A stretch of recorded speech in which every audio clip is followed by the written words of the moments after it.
holding a book that I had written before called On 31st Street.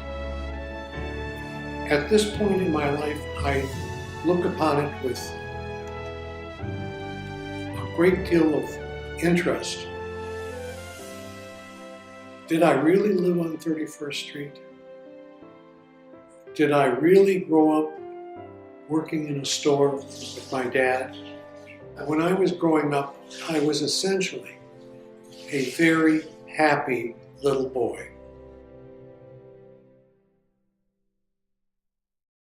The time was early depression, the night of February 10th. He was born at 3 in the morning. Subsequently, in years to come, Mother would sing, "It's 3 o'clock in the morning." And so all night through, and the daylight soon will be dawning. Just one more waltz with you. He was a cute little boy, a very cute little boy. My mother and father couldn't tell me about the world. They were raised in Poland and Russia. Who was going to tell me about the world? My sister. And sometimes she helped me with my homework. She was always nice to me. And my mother was a magnificent woman. She would make the best chicken soup you ever ate in your whole life. My mother would be making dough, and she'd be rolling out dough. And I'd sit next to her and talk to her while she's rolling out dough and cutting the dough. And I remember I talked to her about the fact that I wanted to be an archaeologist.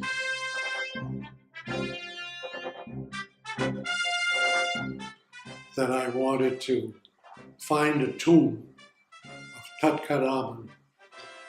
She says, "It sounds like it's very hard to make a living as an archaeologist. I think you should think out something else that you should be." My dad had a grocery store on Michigan Avenue near the Cadillac plant. He was the oldest child. He read an enormous amount of books. He was not naive. He knew where he was. He felt in prison. He didn't make a great deal of money, but he made a living.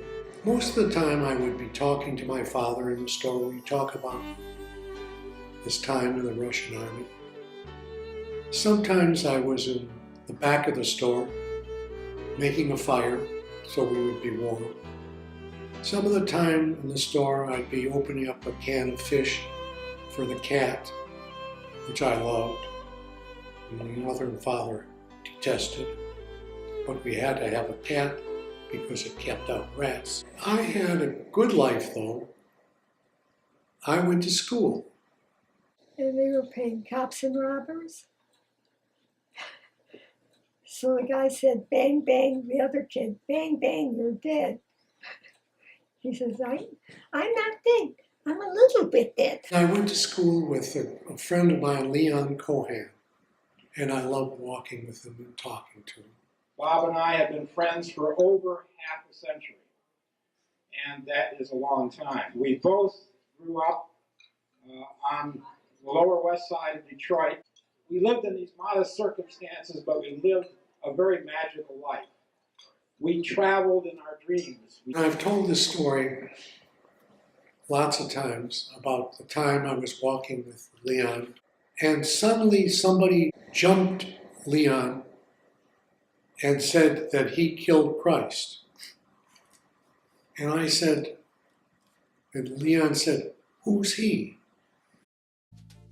I went to the shul on the high holidays, and incidentally, the high holidays was a time when my father did close the store. And he had a nice voice, so in the shul he used to sing. Why did I have to have a bar mitzvah? First, I went on a streetcar to the Jewish section. I lived in the Polish section of Detroit. Being a good student, I could read the Hebrew very easily. Did I know what I was reading? Absolutely not. I was never told that. We played football in high school different than anything you've seen. There was no passing. What we did was we had a big fullback, and the big fullback would hike the ball, and he would run into the line, and he had to get 10 yards. I was a running guard. My job was to run in front of the fullback and throw my body in front of somebody who was going to tackle him. My mother often wondered whether I was crazy or not when she found out what I was doing, and she one time went out to see what I was doing and thought it was terrible. I was a wonderful student. I was an athlete. I was the editor of the newspaper. And as I say, I was the most popular boy. What did that get me as far as dates are concerned? 0. You see, I couldn't date a non-Jewish girl. Number 1, I had no car. Number 2, she lived far away from me because I went to Western High School, which took about a half an hour to 3/4 of an hour to just get there. In college, I belonged to a fraternity. I played the ukulele for the girls when we had fraternity parties. 2 of my friends were Leonard Cohen and Sam Cohen. 'Cause we're Cohen and Cohen and Goren, we are the 3 musketeers. We're handsome of face, can sing tenor or bass, and women think that we're dears. We were in the student center at Wayne University, and Bob was eating an ice cream cone, and a friend introduced us, and the first thing he did was offer us a bite of his ice cream cone. She was beautiful. I called her up, and I was really worried that she would say no. And she said, yes, I'd like to go. Where would you like to go? And we went to Romeo and Juliet. Honest, that's the true story. We went to see at the Cast Theater. I have forgot why I did call thee back. Let me stand here till I remember it. Parting is such sweet sorrow that I shall say good night till it be morrow. I always have had impeccable taste in women and in clothes and in jewelry. After a year, I was very much in love with her. And I gave her a ring.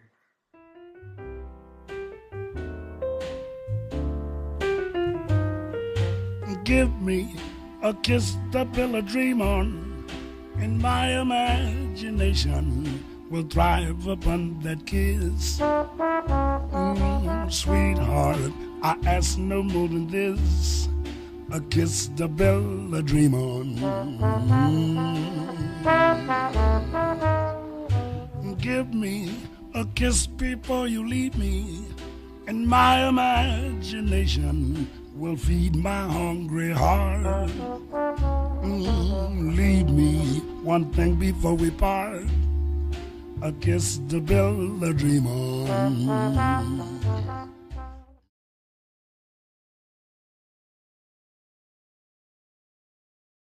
One of the first jobs I had was working on a newspaper. And then I worked on the Detroit News. Here were all these editors that were drunks and very unhappy in their work, and I decided I needed something else. I decided to go on to law school. There was also an advantage.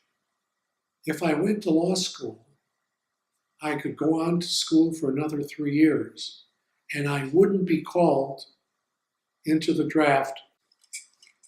What we didn't have a law review.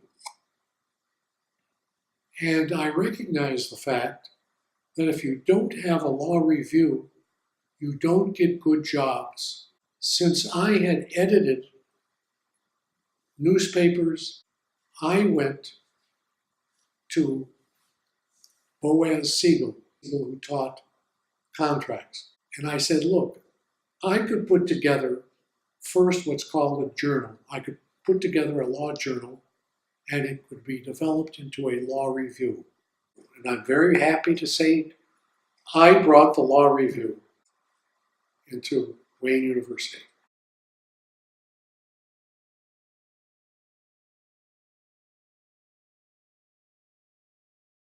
He grabbed a gray goose by the neck, he slung a duck across his back.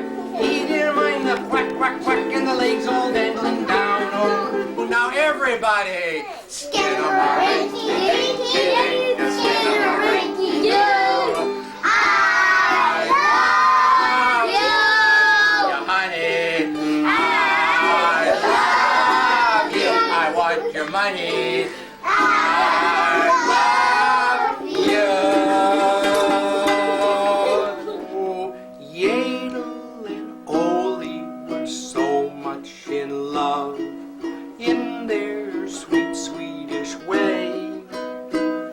Sound that come down from the mountains around was them yodeling all of the day.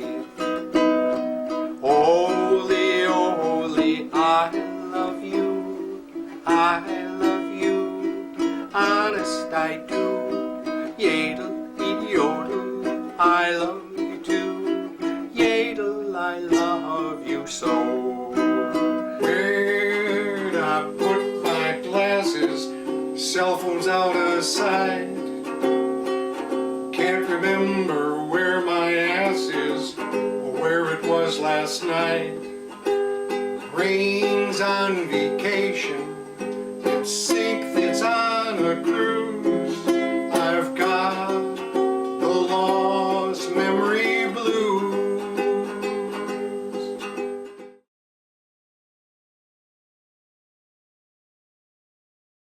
Bob and I travel a lot, as you know us, and many of my poems have emerged from those experiences of travel. Marrakesh. After the bracelets and wooden boxes, the haggling over price, the teapots, the slippers, the rugs, the donkeys and bicycles, the crowds of young men selling beads, after the blind and the beggars and the beautiful faces of children, after the mud and the heat and the bone-piercing racket where men are forging iron, there is a garden. Orange blossoms, jasmine and palm, a blue tile fountain, a pool, rose petals float on the water. We must go there.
Having kids was one of the great experiences of life. I can't tell you how wonderful it was to come home from work. I've been a searcher, looking for the one, making compromises for all those things that must be done.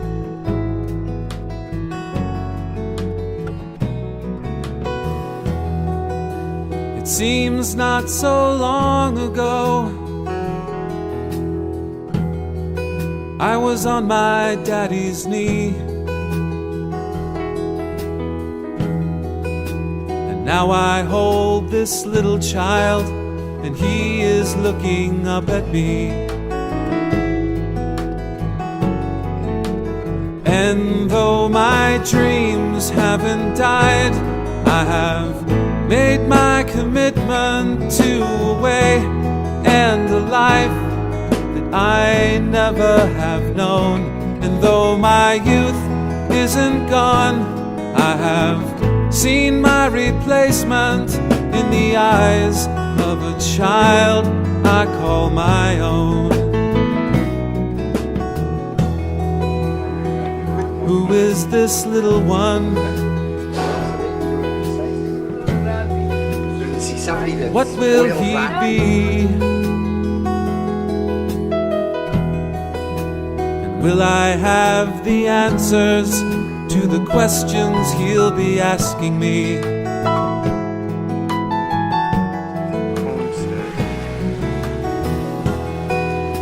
Like, where do the days go?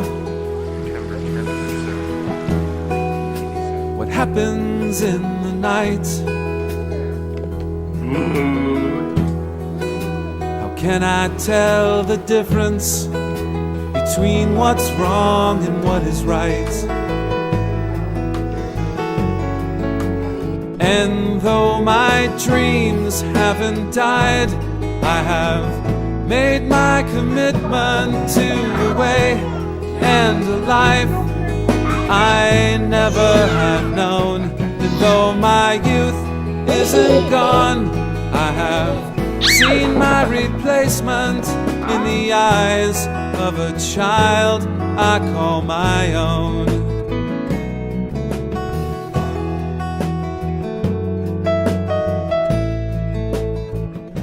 I call my own.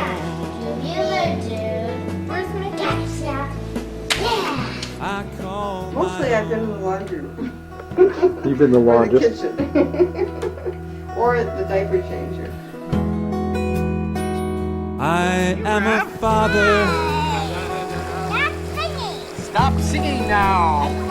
This is my son. Though I have seen some years, it seems my life has just begun. Oh, yeah, we got that. Dreams haven't died. Got that. I have made my commitment to a way and a life that I never have known. And though my youth isn't gone, I have seen my replacement. What do you want to be when you grow up? Archaeologist. You want to be an archaeologist too? Yep. I thought it was.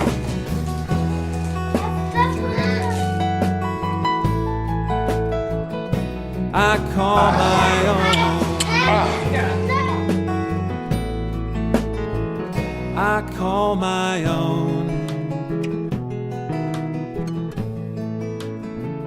I call my own.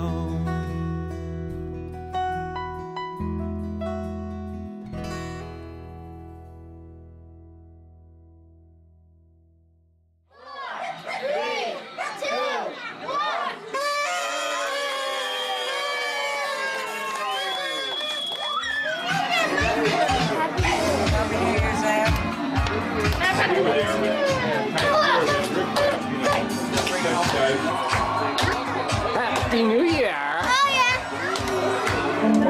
Did you think that we would grow so old? Do you think our children will have grandkids? Oh no! Why, that's the oldest story told. If you knew then what you know now, would you do then what you do now? Life goes round and round and round. Life goes round and round. All right. I too will fill every moment of my life with joy, interest, and love. I wish you peacefulness, and I wish you most of all fullness of life. May God bless and keep you always. May your wishes all come true. May you always do for others and let others do for you. May you build a ladder to the stars, climb on every road, and may you stay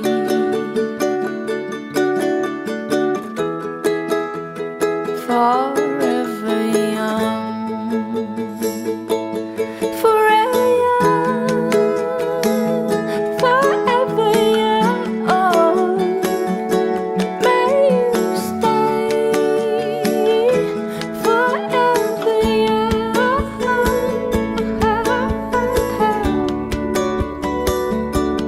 May you grow up to be righteous. May you grow up to be true. May you always know the truth and see the light surrounding you. May you always be courageous, stand upright and be strong. May you stay forever young. Forever young, forever young. May you stay forever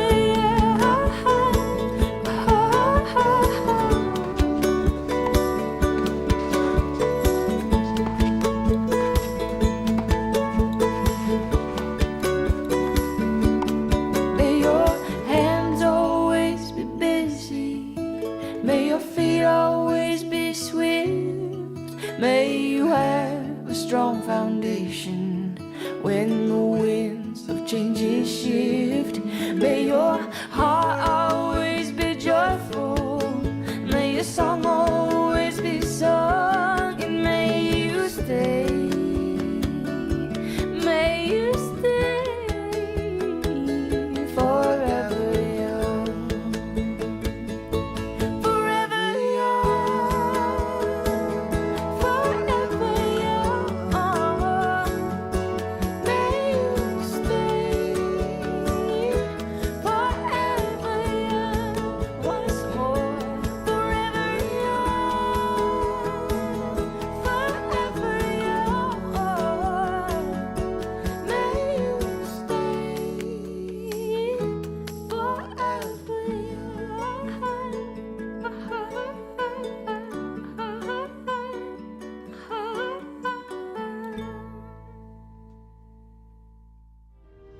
I feel very, very lucky to have had wonderful children, Gary, Stephen, Nancy, and I have 9 wonderful grandchildren.